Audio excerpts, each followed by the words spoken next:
नमस्कार दोस्तों, आप सबका स्वागत है आप ही के यूट्यूब चैनल में। चलिए शुरू करते हैं। क्या हाल चाल ट्रेडर्स एंड इन्वेस्टर्स। तो एक स्टॉक बड़ी ट्रेंडिंग में है, ट्राइडेंट। इसके बारे में एक छोटा सा मैं मेरा एनालिसिस शेयर कर रहा हूँ। एंड ये जो एनालिसिस मैं आपके साथ शेयर करूंगा, that analysis is going to open your eyes.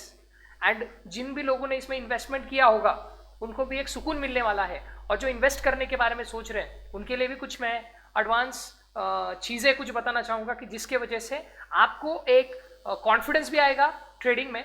चलिए शुरुआत करते हैं। देखेंगे क्या ट्राइडेंट में इन्वेस्टमेंट करना सही है, क्या ट्राइडेंट सही कंपनी है, तो क्या मेरा सिस्टम है। ठीक है, मेरे सिस्टम के हिसाब से मैं बताऊंगा। तो दोनों चीज़ें हम देखेंगे एज पर। सबसे पहले हम देखेंगे फंडामेंटल, क्योंकि ज़्यादातर लोग तो ट्राइडेंट में मेरे हिसाब से, माई पॉइंट ऑफ व्यू, कि इन्वेस्टमेंट किया होगा। अगर इन्वेस्टमेंट किया है तो इसका श्योर शॉट पॉसिबिलिटी है कि आपने इसमें अगर इन्वेस्टमेंट किया। तो सबसे पहले हम फंडामेंटल देखेंगे। तो क्विक लुक, मैं 2 मिनट के अंदर फंडामेंटल पे लुक डालता हूं और देखेंगे कि क्या ये स्टॉक सच में सही है, क्या हमारे पैरामीटर को मैच कर रहा है, और अगर नहीं तो देखेंगे। अब सारी चीजें देखेंगे, स्टेप बाय स्टेप देखेंगे। अब सबसे पहले ट्राइडेंट में हम ये देख लेते हैं। देखिए मार्केट कैप आप देख रहे हो यहाँ पे 17,333 करोड़ के आसपास का दिख रहा है। ठीक है, मतलब स्मॉल कैप कंपनी है, बहुत बड़ी कंपनी नहीं है। ठीक है, दूसरा अगर स्टॉक पीई देखेंगे तो 34.8 है। अब 34.8 है, लेकिन इसका इंडस्ट्री जो है, ये ट्राइडेंट बिलोंग करता है टेक्सटाइल के प्रोडक्ट्स में बिलोंग करता है। जैसे आपको यहां दिख रहा होगा, ये यान बनाता है। ठीक है, कॉटन बेस्ड वाम को भी ये एक्सपोर्ट करता है। मतलब जनरली इसका जो मेन ट्राइडेंट का जो बिजनेस है, तो ये क्या करता है कि बेसिकली ये टेक्सटाइल इंडस्ट्री से रिलेटेड प्रोडक्ट्स बनाता है, और इसी से रिलेटेड जो कोई प्रोडक्ट्स है उसको ये बाई सेल करता है। वो अभी हम स्टेप बाय स्टेप देखेंगे। पहला स्टेप कि ट्राइडेंट एक टेक्सटाइल कंपनी है, एक टेक्सटाइल रिलेटेड प्रोडक्ट्स को वो क्या करती है, प्रोड्यूस करती है। उसके बारे में ज्यादा आप जानना चाहते हो तो देखो यहाँ पे आपको लिखा हुआ मिलेगा कि Trident limited, the flagship company of a Trident group, is a leading manufacturer of yarn, जो कि मैंने आपको शॉर्ट में बता दिया। केमिकल से वो एक्स्ट्रा चीजें, लेकिन ब्रॉडली अगर क्लासिफाई करके देखें तो ये टेक्सटाइल में से बिलोंग करती है। यहाँ पे अगर आपको देखना है तो आप जाके यहाँ पे रजिस्टर करके डिटेल में देख सकते हो, लेकिन वहां पे मैं नहीं जाऊंगा क्योंकि बहुत सा टाइम लग जाएगा। तो यहाँ देखिए स्टॉक पी जो आपको दिख रहा है ये 34.8 है, राइट। और इंडस्ट्री पी जो है इसका, इंडस्ट्री पीई हम देख लेते हैं फॉरेन की टेक्सटाइल इंडस्ट्री का। फिलहाल टेक्सटाइल इंडस्ट्री का पीई फिलहाल क्या चल रहा है वो हम देखेंगे। ठीक है, तो फिलहाल इंडस्ट्री का पीई क्या चल रहा है। Okay, so according to that अगर उसको देखेंगे पी के हिसाब से अगर देख रहा हूं तो ये स्टॉक पी के हिसाब से इसका इंडस्ट्री पी ज्यादा है और स्टॉक का कम है। यानी कि ये जो ट्राइडेंट है ये थोड़ा सा सस्ता है। जनरली इंडस्ट्री पी बहुत ज्यादा नहीं होना चाहिए। ठीक है, इसकी जरूरत नहीं है मेरे को। ठीक है, मैं इसको नहीं देखूंगा। उसके बाद बुक वैल्यू देखेंगे तो 7 रुपए 48 पैसे। मतलब अगर आप इन्वेस्टमेंट करते हो इसमें, जिसका अभी प्राइस चल रही है 33.7 रुपीज, तो एटलीस्ट कंपनी भी बंद हो गया तो 7.48 रुपीज का बुक वैल्यू आपको यहाँ पे मिलेगा। डिविडेंड यील्ड भी देख सकते हो 1.07 है, उसके ज्यादा बारे में बात नहीं करूंगा। ठीक है, और उसके बाद अगर फेस वैल्यू देख रहे हो तो 1 रुपए का सिर्फ फेस वैल्यू है। मतलब पर शेयर की जो वैल्यू है यहाँ पे वो 1 रुपए के फेस वैल्यू से शुरू हुई थी। अब जाते हैं यहाँ पे, सबसे पहले स्टेप बाय स्टेप देखते हैं। तो सबसे पहले अगर आप ईयरली देखोगे, 1 ईयर का चार्ट देखोगे तो ऑलरेडी ये एक हाई मार्क के नीचे आया है। ठीक है, ऑलरेडी ये प्राइस हाई मार्क के नीचे आएगा। 6 महीने के हिसाब से देखेंगे कि ये थोड़ा सा अप साइड, मतलब शॉर्ट टर्म अप मूव दे रहा है। उसको हम डिटेल चार्ट पे देखेंगे। ठीक है, यहां नहीं देखेंगे, यहाँ प्रोज एंड कॉन्स है, राइट। तो उसके वजह से यहां तो मैं जाऊंगा नहीं, राइट। और देखिए यहाँ पे और एक चीज दिखी गई है जहां आप ध्यान दे सकते हो कि स्टॉक जो है ये 4.49 टाइम्स बुक वैल्यू से ज्यादा ट्रेड कर रहा है। ठीक है, और यहाँ पे अगर सेकंड देखोगे तो पुअर सेल्स है, ग्रोथ का जो सेल्स है वो 8.63% पास्ट 5 ईयर्स। मतलब पास्ट के 5 साल में सिर्फ 8.63% का सेल्स का ग्रोथ आया। मतलब बिक्री जो है इसकी वो कम है। ठीक है, सेल्स के हिसाब से, राइट। तो यहां पे ये एक पॉइंट है, बिकॉज एक कंपनी अगर सस्टेन करना चाहिए तो उसमें जो चीज बढ़नी चाहिए वो क्या बढ़नी चाहिए, उसका वेल्थ, उसका सेल्स बढ़ना चाहिए, ठीक है। लेकिन सिर्फ एक चीज को पकड़ के हम बैठ तो नहीं सकते, राइट। सो अभी नीचे आएंगे, अभी क्वार्टरली रिजल्ट्स देखते हैं। देखो क्वार्टरली रिजल्ट्स अगर देखेंगे दिसंबर 2022 से 16/41, तो अभी यहां पे अगर देख रहे हो तो ये कम हुआ है। सेल्स जो आप देख रहे हो, देखो 2020 से थोड़ा कम हुआ था, इस साल थोड़ा बढ़ा है।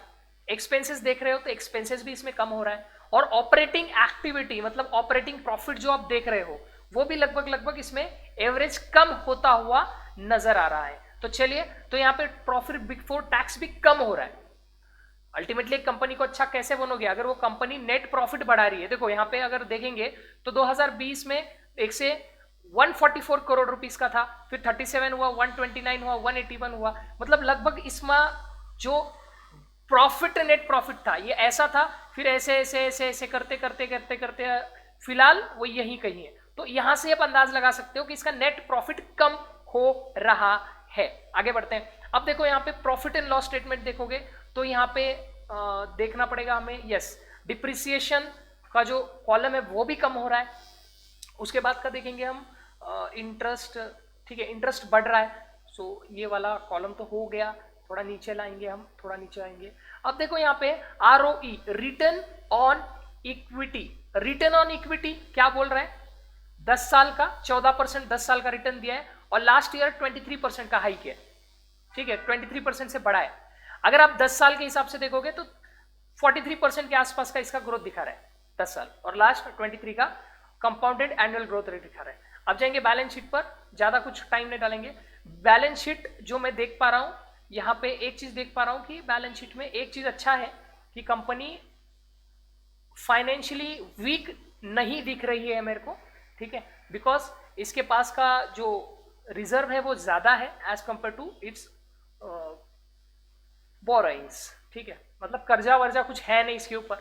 2022 से देखेंगे अभी तो देखो 2010 से कैश फ्लो जो था इसका, आप देख रहे हो अभी बढ़ा है, कैश फ्लो अभी बढ़ा है, गए साल माइनस था, और अचानक से ये देखिए यहां पे अगर आप देखोगे ये अच्छा है, राइट, ये अच्छा था। लेकिन अगर यहां आप देखोगे तो आपको एक चीज दिखेगा कि कैश फ्लो यहां पे पॉजिटिव हुआ है एज कंपेयर 2021 से, 2022 का पॉजिटिव है, 2023 का तो अब तक आया ही नहीं है, तो उसके बेस पर हम कुछ कर भी नहीं सकते।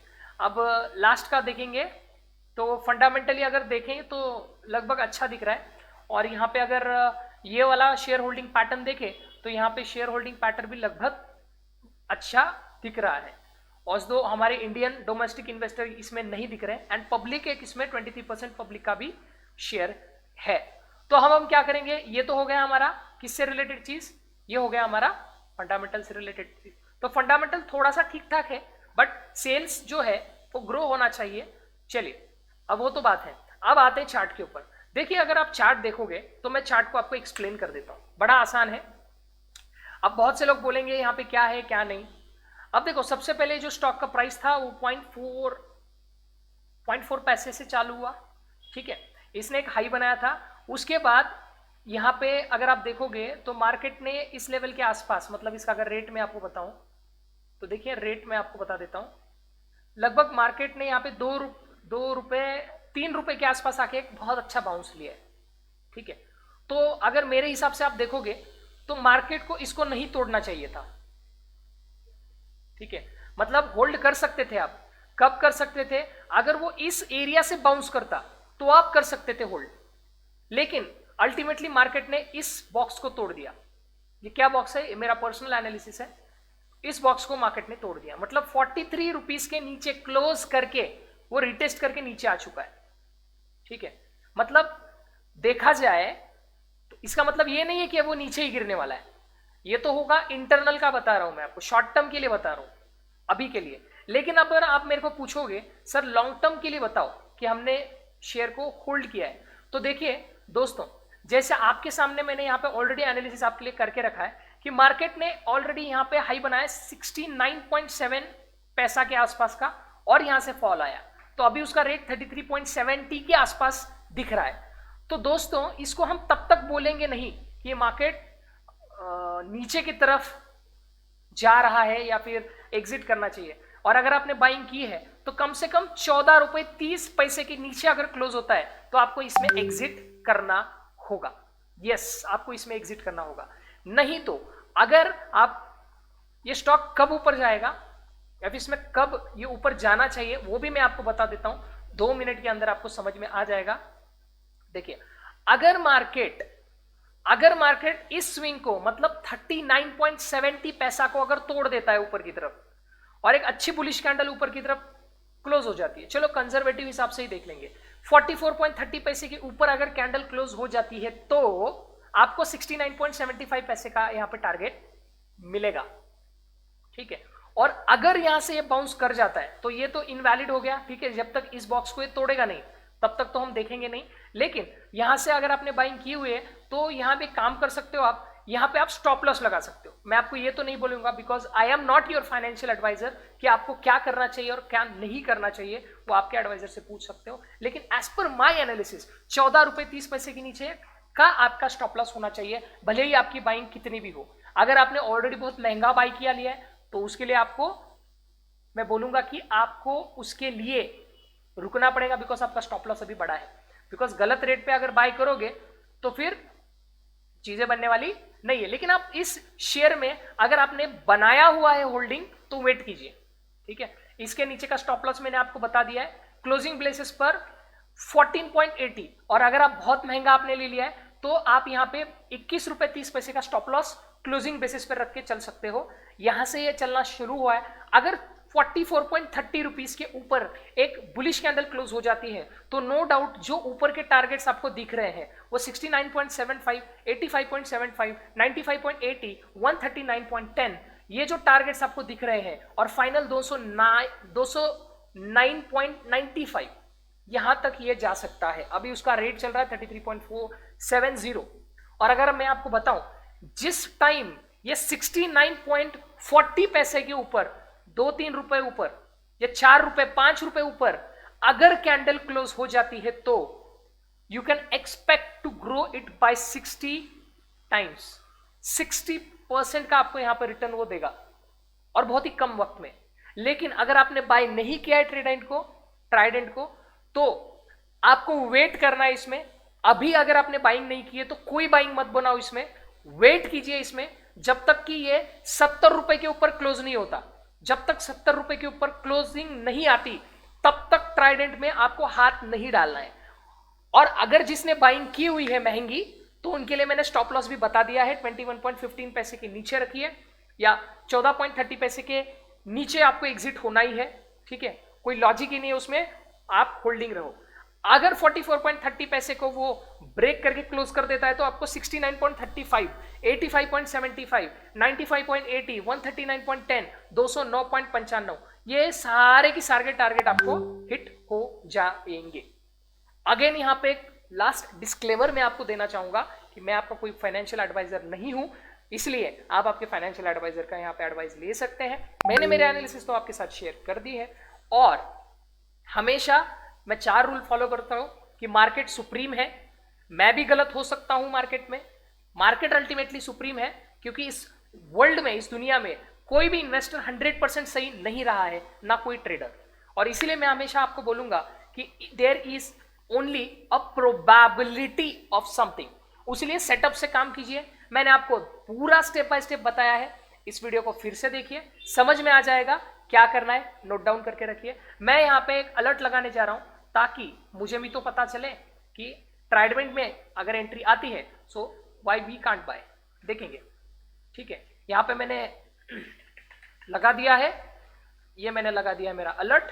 तो अभी मेरे को इसको खोलने की कोई जरूरत है नहीं, मैं इसमें अलर्ट क्रिएट कर देता हूं। ठीक है, यहां पे मैंने अलर्ट लगा दिया, देखो आ गया अलर्ट।